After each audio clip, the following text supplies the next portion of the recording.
For the families grieving the loss of their loved ones in the tragic fire incident in Kuwait on Wednesday, the pain is beyond words. In Punjab's Hoshiarpur, the family of Himmat Rai is mourning the loss of its sole earner. His wife and 3 children now have no support. ਇੱਥੇ ਜਿਹੜੀ building ਨੂੰ ਇੱਕ ਅੱਗ ਲੱਗੀ ਆ, ਉਸ ਅੱਗ ਲੱਗਣ ਦੇ ਕਾਰਨ ਇਹ ਬਿਲਡਿੰਗ ਦੇ ਵਿੱਚ ਉਸ ਤੀਸਰੀ ਮੰਜ਼ਿਲ 'ਤੇ ਰਹਿ ਰਿਹਾ ਸੀ। ਇਹ ਕੋਈ ਸਵੇਰ ਦੇ ਟਾਈਮ ਉੱਥੇ ਅੱਗ ਲੱਗੀ ਸੀਗੀ।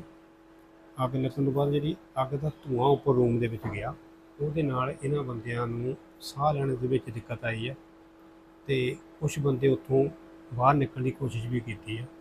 ਬਾਹਰ ਨਿਕਲਣ ਤੋਂ ਬਾਅਦ ਥੋੜ੍ਹੀ ਦੂਰ ਜਾ ਕੇ ਬਾਹਰ ਗੱਡੀਆਂ ਦੀ ਬਲਾਸਟਿੰਗ ਹੋਣ ਤੋਂ ਬਾਅਦ ਜਿਹੜਾ ਧੂੰਆਂ ਜ਼ਿਆਦਾ ਭਿਆਨਕ ਰੂਪ ਲੈ ਗਿਆ, ਉਸ ਕਾਰਨ ਉਸ ਧੂਏ ਦੇ ਵਿੱਚ ਇਹਨਾਂ ਨੂੰ ਸਾਹ ਦੀ ਦਿੱਕਤ ਹੋਈ ਹੈ। ਸਾਹ ਨਹੀਂ ਆਉਣ ਕਾਰਨ ਇਹਨਾਂ ਦੀ ਡੈਥ ਹੋ ਗਈ।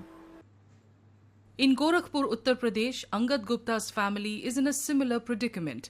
Angad went to Kuwait about 9 years ago and worked as a cashier in a private company there.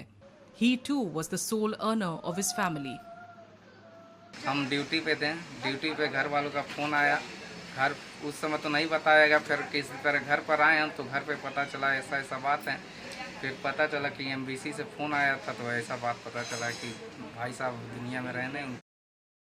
45-year-old Dwarikesh Patnaik, a native of West Midnapur in West Bengal, had gone to Kuwait to work as a supervisor in a company. After his death, his family is now looking towards the government for help. जीजा जी का जो friend है, वो लोग phone करके हम लोग को पहले बोले जो कुवैत में आग लगी है बिल्डिंग में, जो बिल्डिंग में रहते थे मेरा जीजा जी, और इतना आग का प्रभाव थे तो कोई ठीक से नहीं है उधर। चाहते हैं कोई हम लोग को हेल्प करिए, तो क्योंकि मेरे जीजा जी का बॉडी आएगा तो कैसे आएगा, आके तो हम लोग को इधर सत्कार करना पड़ेगा ना, और आएगा तो किस टाइम में आएगा हम लोग को कुछ ना जानकारी नहीं है। In Varanasi, the family members of 36-year-old Praveen Madhav Singh is devastated. He had been working in Kuwait for the last 10 years at an oil company. कल प्रशासनिक तौर पर सारी चीज़ों की जानकारी उनकी तरफ से पुष्टि की गई, तब जाके हमको इस बात की कंफर्मेशन मिला कि नहीं, चूँकि हम तो मिसिंग के तौर पर या कहीं ना कहीं किसी हॉस्पिटल में एडमिट है, इस पर्पज़ से अनभिज्ञ थे और जानकारी में लगे हुए थे कि भाई हमको कहीं नहीं मिले उस जानकारी हम लोग को। तो कब से वहाँ पर रहते थे, क्या करते थे? लगभग 10 साल से वहाँ रह रहे हैं और एडमिन डिपार्टमेंट में बिलिंग का काम ये करते थे। Anil Giri, a resident of Yamunanagar, Haryana, was also among those who died in the tragic accident. With both his minor children still in school, his death has brought a mountain of troubles on the family. मेरा भाई अनिल गिरी 5 साल पहले यहाँ काम करता था, बस यहाँ उसके परिवार का गुजारा नहीं होता था।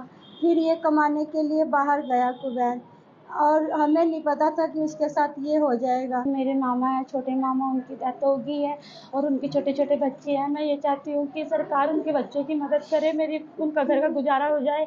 वो जब आए थे पिछले साल जनवरी में आए थे और वो इसलिए गए थे कि ताकि उनके बच्चे अच्छे से पढ़ लिख जाएं, उनका घर अच्छे से चल जाए। अब उनको कौन देखेगा, सरकार उनकी मदद करे, मैं तो यही चाह रही हूँ।